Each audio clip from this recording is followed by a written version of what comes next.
जया और रेखा दोनों सगी बहनें थीं। सगी बहनें होने के बावजूद भी उन दोनों में ज़मीन आसमान का फ़र्क था। जया रेखा की बड़ी बहन थी।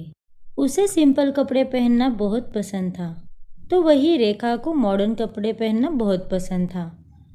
जया बहुत ही समझदार लड़की थी और दूसरी तरफ रेखा जो दुनिया की बिना फिक्र किए जो मन में आया वो करती थी। कुछ दिनों में जया की शादी अमित से हो जाती है। दोनों में सब अच्छा चल रहा था। फिर एक दिन अमित का फ़ोन बजता है। अरे, आप फ़ोन क्यों नहीं उठा रहे? कब से आपका फ़ोन बज रहा है? अरे, कोई इम्पोर्टेंट कॉल नहीं है, मैं बाद में देख लूँगा। ऐसे ही हर बार अमित को कॉल्स आते थे। जया को अमित पे शक होने लगता है, लेकिन अमित जया से बहुत प्यार करता था, इसलिए वो उसकी सारी गलतियों को नज़रअंदाज करती थी। फिर एक दिन जया की छोटी बहन रेखा उनके घर आती है। अरे रेखा, कितने सालों के बाद देखा है तुझे, शादी में भी नहीं आई तू। अरे दीदी, अब क्या कर सकते हैं, पढ़ाई का भी आखिरी साल था, करियर भी इम्पोर्टेंट है ना। लेकिन अब मैं आ गई हूँ ना, अब कुछ दिनों के लिए आपके साथ ही रहूँगी। यहीं पे रहकर मेरा जॉब ढूंढने का इरादा है। अरे वाह, ये तो बड़ी अच्छी बात है। तभी वहाँ पर अमित आता है। अमित रेखा की सुंदरता और उसके छोटे कपड़े देखकर पागल ही हो जाता है। अरे, ये कौन है? ये मेरी छोटी बहन है रेखा। वो पिछले 2 सालों से यूएस में पढ़ रही थी। अभी 1 महीना पहले ही इंडिया वापस आई है। ये तो बड़ी अच्छी बात है। अपना ही घर समझ कर रहना, और अगर तुम्हें किसी भी चीज़ की ज़रूरत पड़े तो मुझे कहना। हाँ जीजू। अमित तो पहले से ही ठरकी होता है, ऊपर से जया की सुंदरता और उसके छोटे कपड़े देखकर वो तो पागल ही हो जाता है। लेकिन जया की डर की वजह से उसे कुछ नहीं कह सकता। वो रेखा के साथ वक्त बिताने का हमेशा मौका ढूंढता रहता था। अरे रेखा, घर में बैठकर बोर नहीं हो जाती क्या तुम? तुम्हारी दीदी भी ऑफिस चली जाती है। बोर तो होती हूँ जीजू, लेकिन अब मैं क्या कर सकती हूँ, दीदी को भी तो ऑफिस होता है और आप भी ऑफिस चले जाते हो। अभी तो मैं फ्री हूँ, तो कहीं हम बाहर घूमने चले? अरे वाह, क्या मस्त आइडिया है जीजू। चलो, मैं अभी तैयार होकर आती हूँ। जब रेखा तैयार होकर आती है तो अमित उसे देखते ही रहता है। Oh my God Rekha, you are looking so beautiful. तुम मुझे पहले क्यों नहीं मिली? जब मैं तुम्हारी बहन को देखने घर आया था तब तुम वहाँ होती तो मैं तुम्हें ही पसंद कर लेता। सच में। आप भी ना जीजू, बड़े मजाकिया हो। फिर वो दोनों घूमने चले जाते हैं और उनको रास्ते में जया देख लेती है। फिर देर रात अमित और रेखा घर आते हैं। अरे, टाइम देखा है क्या कितने बजे हैं? मैं कब से आप लोगों का इंतज़ार कर रही हूँ। और अमित, तुम मेरा फ़ोन क्यों नहीं उठा रहे थे? मैं तुम्हें कब से कॉल कर रही थी। I am really very sorry Jaya, मेरा फ़ोन साइलेंट पर था। रेखा के साथ टाइम कैसे बीत गया पता ही नहीं चला। और तुम नाराज़ क्यों हो रही हो? अपने साली को घुमाने का हक तो मुझे भी है। हाँ हाँ, वो तो दिख ही रहा है। फिर अमित अपने रूम में चला जाता है। रेखा, अब तुम इतनी छोटी भी नहीं रही कि घर आने जाने का वक्त ही भूल जाओ। और अमित तेरा कोई दोस्त नहीं है, तेरे जीजू है वो। थोड़ी उनसे दूरी बनाए रखेगी तो तेरे लिए ही अच्छा रहेगा। ओहो, पजेसिव। अरे दीदी, जीजू को मुझे घुमाने पे आप इतना नाराज़ क्यों हो रही हो? आपको मुझ पर भरोसा नहीं है क्या? मुझे तुझ पर पूरा भरोसा है, लेकिन क्या दीदी? कुछ नहीं, तुम बस अमित से दूर रहना। फिर अगले दिन रेखा घर की साफ सफाई करने लगती है कि वहाँ उसके पास अमित आता है और वो उसे पीछे से पकड़ लेता है। उतने में वहाँ जया आती है। ये सब क्या चल रहा है? अरे तुम यहाँ, तो ये कौन है? मुझे लगा कि ये तुम हो। इसने तुम्हारे कपड़े क्यों पहने हैं? आगे से ध्यान रखना, ऐसे किसी के भी गले लग जाओगे क्या तुम? आई एम सॉरी जया, मुझे सीरियसली पता नहीं था कि ये रेखा है, लेकिन उसने तुम्हारे कपड़े क्यों पहने हैं? अरे जीजू, मेरे सारे कपड़े गीले हो गए थे, इसलिए मैंने दीदी के कपड़े पहन लिए। तभी तो मुझसे गलती हो गई। अच्छा छोड़ो वो सब, मुझे ऑफिस भी जाना है। फिर अमित और जया ऑफिस के लिए चले जाते हैं। अमित तो पहले से ही रेखा को पसंद करता था, लेकिन अब रेखा भी अमित को पसंद करने लगी थी। वो उसका टच भूल ही नहीं पाती। वो अमित के साथ बिताए हुए लम्हों को याद करती रहती थी, लेकिन वो अपनी बहन की डर से अमित को कुछ भी बोल नहीं पाती। अमित की भी वही हालत थी। उसी दिन शाम को अमित घर जल्दी आता है। उसके घर आते ही अमित रेखा को गले लगाता है। अरे क्या हुआ? आपकी तबीयत तो ठीक है ना? आप शायद दीदी की बात नहीं भूले। अरे उसमें आपकी कोई गलती नहीं थी। रेखा, मुझे जया की बात का बुरा नहीं लगा। मेरी यह हालत तो तुम्हारी वजह से खराब है। लेकिन मैंने क्या किया? तुमने मेरा दिल चुराया है रेखा। मैं तुम्हारे बगैर अब एक पल भी नहीं रह सकता। मुझे तुम्हारा साथ बहुत अच्छा लगता है। तुम्हें पहली बार देखते ही मुझे तुमसे प्यार हो गया था। मुझे भी आप बहुत अच्छे लगते हो, लेकिन दीदी के डर से मैं आज तक आपको कुछ भी नहीं बोल पाई। अब अमित और रेखा का मेलजोल बढ़ गया था। अमित जया को बिना बताए घर जल्दी आता था। फिर रेखा और अमित साथ में क्वालिटी टाइम बिताते थे और जया के आने से पहले वो ऐसे बिहेव करते थे कि जैसे कुछ हुआ ही नहीं। ऐसे ही कुछ दिन बीतते हैं। एक दिन जया ऑफिस से घर जल्दी आती है और वो अमित और रेखा को साथ में देख लेती है। उन दोनों को ऐसे साथ में देखकर उसे बहुत गुस्सा आता है। ये सब क्या हो रहा है? अरे दीदी, आज तुम इतनी जल्दी आ गई। अच्छा हुआ जल्दी आ गई, नहीं तो मुझे तुम्हारी काली करतूतों का पता कैसे चलता। मैंने तुम्हें पहले भी समझाया था ना रेखा। अरे दीदी, आप गलत समझ रही हो। हम दोनों तो बस बातें ही कर रहे थे। ऐसे बाहों में बाहें डाल के कौन बातें करता है? मुझे तुम पर पहले से ही शक था। अब मुझे सब पता चल गया है। अच्छा हुआ जो तुम्हें सब पता चल ही गया। अब हमें किसी से कुछ छुपाने की ज़रूरत नहीं है रेखा। इतना कहकर अमित वहाँ से चला जाता है। उसकी बातें सुनकर जया रोने लगती है।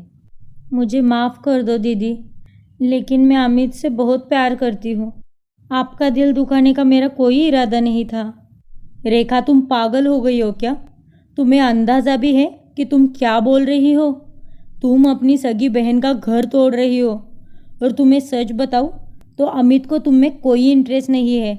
वो तो हर लड़की पे मुंह मारता फिरता है। बस दीदी, मुझे आपकी कोई बात नहीं सुननी। आपको क्या लगता है कि मुझे आप अमित से दूर करने के लिए कुछ भी कहोगी और मैं मान लूँगी? ऐसा कुछ नहीं होगा। मुझे अमित पर पूरा भरोसा है। जया के लाख समझाने पर भी रेखा नहीं समझती। शादीशुदा होने के बावजूद भी अमित रेखा से शादी कर लेता है। उन दोनों को देखकर जया को बहुत बड़ा झटका लगता है। दीदी, हम दोनों ने शादी कर ली। आई एम रियली सॉरी दीदी, लेकिन मैं अमित से बहुत प्यार करती हूँ। उन दोनों को ऐसे देखकर जया की हालत बहुत ख़राब हो जाती है और वो बेहोश हो जाती है। फिर वो दोनों उसे रूम में सुला देते हैं। अमित, दीदी को कुछ होगा तो नहीं ना? मुझे बहुत डर लग रहा है। अरे कुछ नहीं होगा बाबा, वो बस सदमे में है। जैसे जैसे वक्त बीतेगा वो हम दोनों के रिश्ते को भी एक्सेप्ट कर लेगी। अब अमित रेखा को साथ लेकर सब जगह घूमता था। आस पड़ोस के लोगों को भी उसकी शादी का पता चल जाता है, लेकिन सब लोग जया को लेकर बातें बनाते हैं। जया डिप्रेशन में चली गई थी। ऐसे ही कुछ दिन बीतते हैं। जैसे जया ने कहा था, अमित का रेखा से भी मन भर जाता है। फिर एक दिन, अरे दिन में 50 बार पिक्चर देखता हूँ मैं तुम्हारी। सच में, अगर तुम्हारी जैसी लाइफ पार्टनर मिल जाए तो लाइफ ही बन जाएगी। तुम्हारी डीपी से नज़र ही नहीं हटती मेरी। अमित, सुनो तो। अच्छा, मैं तुमसे बाद में बात करता हूँ। तभी वहाँ पर रेखा आती है। अरे ये क्या, आपने आज भी दूध नहीं पिया?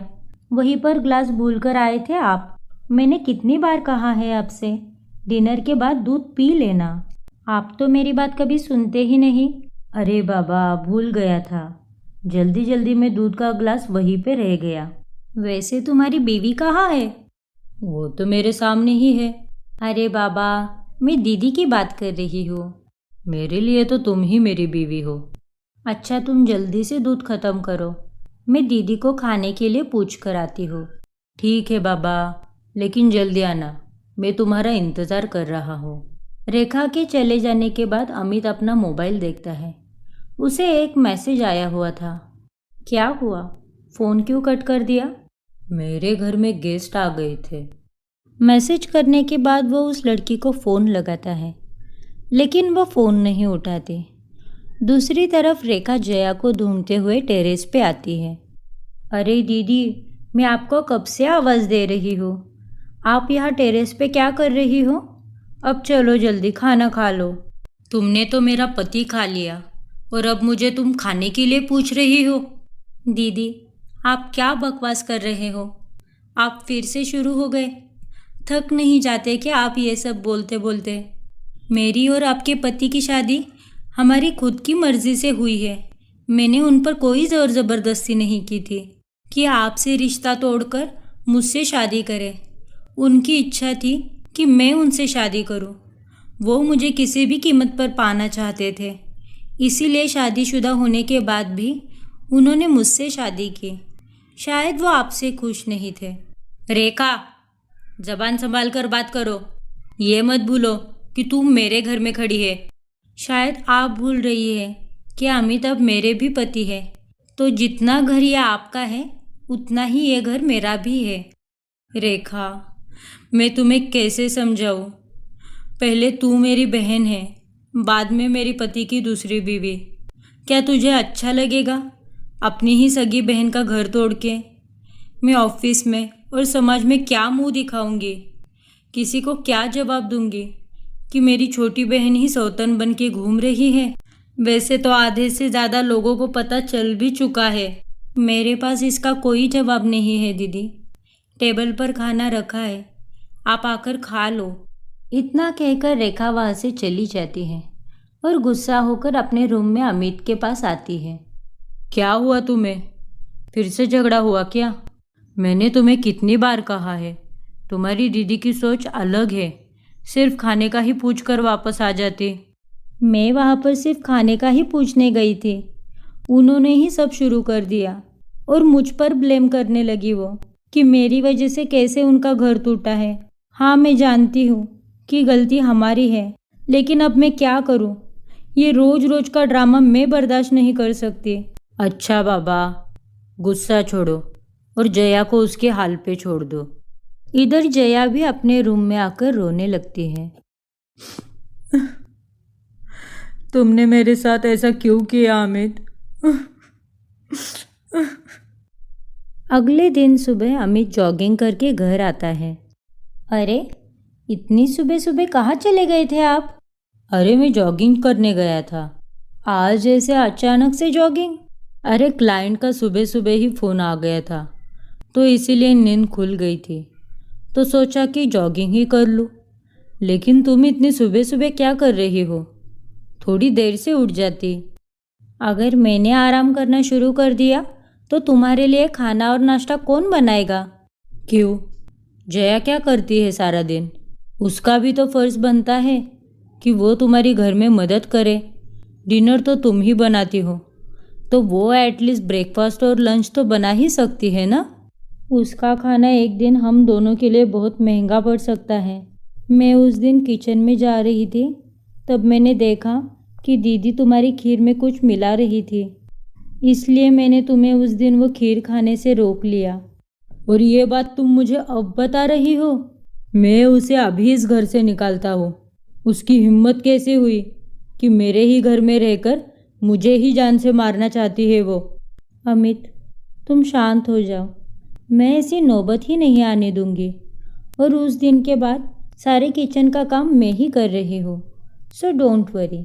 तुम आराम से बैठो, मैं तुम्हारे लिए चाय बना कर लाती हूँ। मुझे दीदी को भी उठाना है, उनके लिए भी चाय बनानी है। क्या तुम पागल हो गई हो क्या? इतना कुछ होने के बाद भी तुम उसके पास जा रही हो? तुम उसके पास बिल्कुल भी नहीं जाओगी। सुनो मेरी बात। देखो अमित, मैं ये नहीं भूल सकती कि वो मेरी बड़ी बहन है। उससे मैं बहुत प्यार करती हूँ, तो प्लीज़ तुम शांत हो जाओ और रिलैक्स हो जाओ। मैं अभी तुम्हारे लिए चाय लाती हूँ। फिर रेखा अपनी बहन जया के लिए चाय बना कर लाती है। दीदी, कल के लिए आई एम रियली सॉरी। मैं जानती हूँ कि कल मैं कुछ ज़्यादा ही बोल गई। आई एम रियली सॉरी दीदी। कोई बात नहीं। फिर जया चाय पीने लगती है। तुमने चाय में क्या मिलाया था?